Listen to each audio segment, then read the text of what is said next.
I would say, I don't know if it's my favorite verse because we had to live it, but I think the verse that means the most to me is the last verse, verse 4, before the hopeful bridge comes in, and it says, for every graveside by which you stood, wondering how heaven calls it good.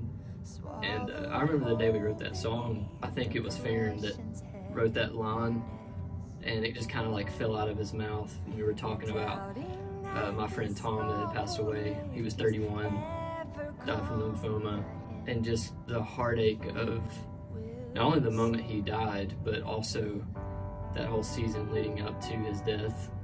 Him knowing he was done with treatment, knowing that day was coming. You know, he called and asked us to lead worship at his funeral.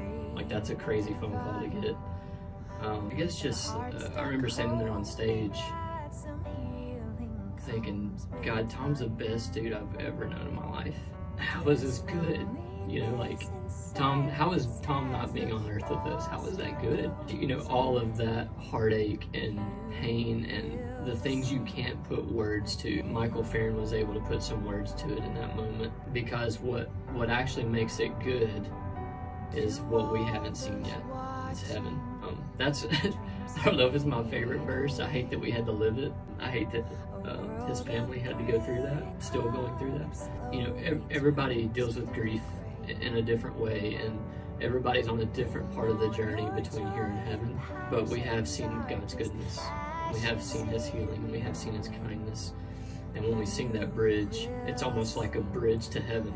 You know, it's that you will sing again. You'll sing of his goodness. You'll sing of his kindness. You'll sing of his mercy and how his tender mercies held you to the end. That's the bridge between here and heaven. There's heartache here, heaven's here, and that bridge is the literal bridge. So that's my favorite verse of that song.